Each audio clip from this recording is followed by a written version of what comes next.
I'm back with our second project tonight. I forgot to mention in the last video that all three make and takes that we're doing tonight will be available to you for free. I'm going to mail them to you, the supplies to make them, for free with a qualifying order in the next 3 days. This is my holiday catalog kickoff party, and so I really want to encourage you to place your order. It's never too early to get started on your holiday projects. So with that being said, here is our second project that will be in your make and takes.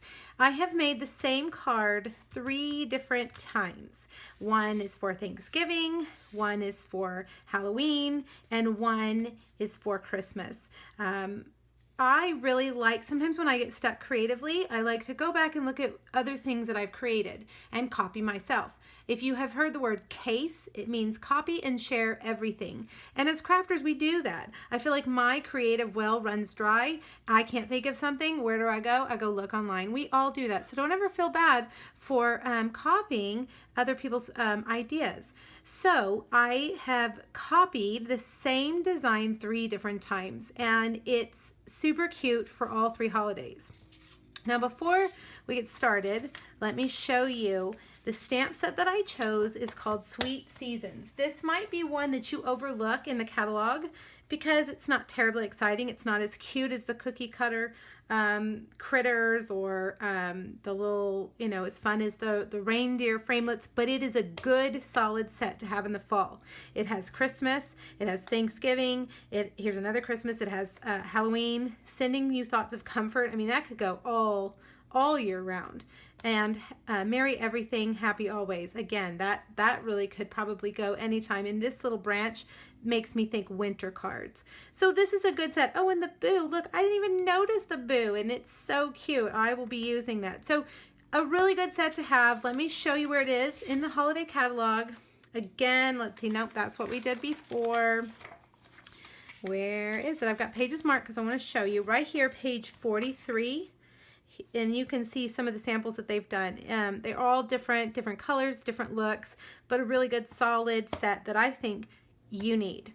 Okay, so what else are we using? That's what was marked. This page was marked for. There's a new embossing folder called the Cable Knit Dynamic Textured Impressions embossing folder. And I will tell you that I overlooked this the first few times. I didn't look at it, wasn't, whatever. But then I realized that this embossing folder is different. Here is a regular embossing folder. You can see this embossing folders create texture on your paper in your Big Shot. And then here is the Cable Knit. When I pulled it out of the box after I ordered it, I was like, oh my goodness, it's heavy and it's super thick. So if you guys can see in the video just how much thicker it is, it's a different kind of embossing folder. I don't know how else to describe it. It just is super thick and heavy, and it's going to create a really deep texture on your cardstock. So I've been playing around with it. I really like it. I do want to say that it has been on the low inventory status. So if this is something you're interested in, get it sooner rather than later so you don't have to deal with any back order issues. Okay, so there's that we're using. And then, let's see, I'll show you the other things as we go. Okay, so like I said, 3 different holidays: Thanksgiving, Halloween, Christmas. I like to send Halloween cards just in general. Like if I'm sending someone a thank you card and it's October, they're going to get a Halloween card. So don't think a Halloween card has to be just for Halloween. I do want to show you the inside. I use some of the stamps. This set and the little bat come from, I love Halloween, you guys, and if you don't, just tune me out. I know some people do not, but I love Halloween.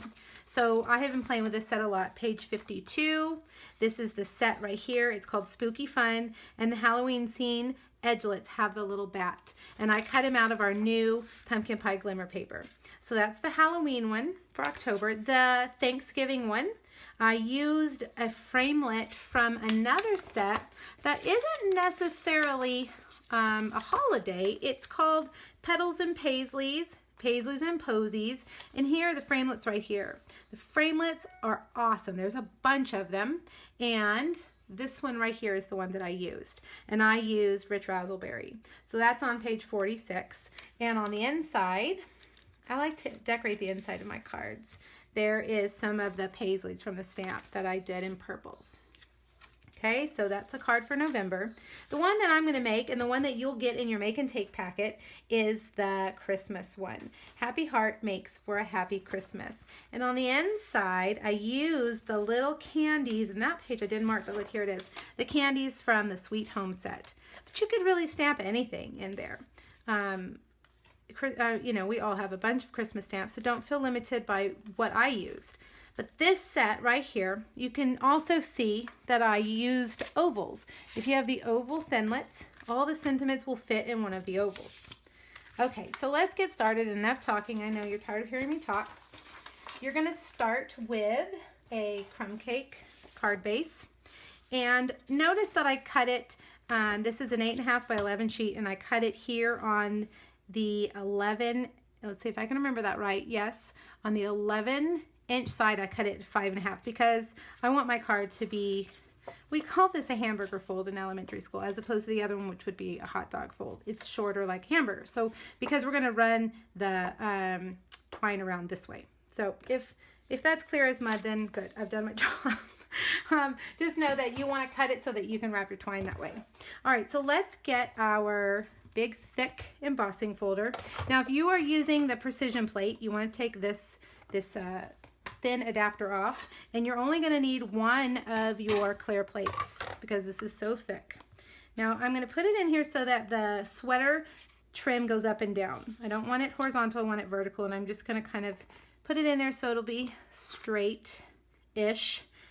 I'm never perfect, so I'll say straight-ish. I want to get it as straight as we can, and I found that if I lined it up inside those little cable knits, it wouldn't be as obvious if it wasn't perfectly straight.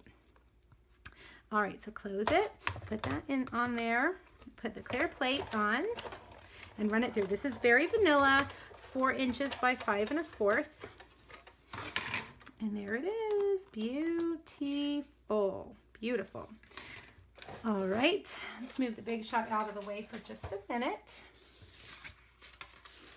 All right, we're going to simply use our fast fuse and adhere that right there. All right, now with my gibberish before, as I was trying to explain to you, we're going to take our twine and wrap it around near the crease of the card. So I'm going to take some of my linen thread, and I'm going to double it, make sure it's long enough, and I'm going to take it inside. Getting caught on my scissors, we don't want that. And put it right there and tie my bow. All right, now we can trim off those edges, but I like them to be long and kind of fluffy. And then I like to take these guys and spread them out like that. All right, now let's do our stamping. We're going to stamp this in Real Red on crumb cake. I'm going to do it right in the middle so I can make sure that I have enough room. Bring our Big Shot back. Move everything out of the way. It's hard to move that Big Shot around. Normally it stays in one place, but when we're doing a video, we have to move it around. All right, so I've put the thin adapter back on in a clear plate because our thin framelits need all that thickness. And I'm going to put this framelit right here. I'm wondering if you guys can hear my dogs barking in the background. I hope not. I don't know what they're doing, but they are going crazy. It's probably the people mowing the lawn next door. Okay, Big Shot. Out of the way. And bring our card back, and guess what we're going to use? Dimensionals. This is a really easy card. I like complicated cards, but I don't want to make 100 of them for my Christmas cards. I want to make 100 simple cards for my Christmas cards. So this is a card that I designed in mind of mass production. So that's why the design is simple. And I think that that sweater texture is enough. I mean, you don't want to junk that up. You want that to really be a focal point. All right, so these are our new mini Jingle Bells. You will find them in your catalog. Let's see, I've marked so many pages now that I can't even remember. where these things are. Page 29 right there. They are 60 of them for $4.50. Now, if you're fancy and you have really great fine motor skills, you could thread these, but I'm not going to fool you and tell you that I've got great skills, because I don't, and I don't want to do that, because that would not be fun, especially if you're going to mass produce. So I'm going to just do a glue dot. Let's get a red one. We want a red and a silver. Now this will add extra postage to your card. Those lovely postmen get very unhappy when they cannot sort their card with a machine. It's called hand sorting. So you have to put on a 76, I believe, a 2-ounce stamp. But I think those Jingle Bells are worth it. All right, so super cute. There it is. Easy peasy. Now, on the inside, you're going to put a piece of Very Vanilla and stamp some kind of Christmas stamp. Again, I used the little candies, and I didn't get them out to show you. I wish I had done that, but I didn't. So you can use any Christmas stamps that you want.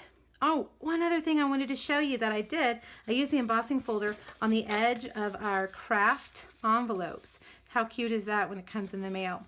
Yes, so don't forget, make your envelope a little fancy too.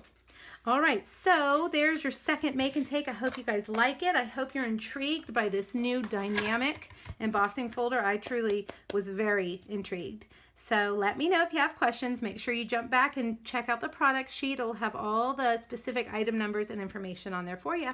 All right, I'll be back with our third project in just a bit. Bye-bye.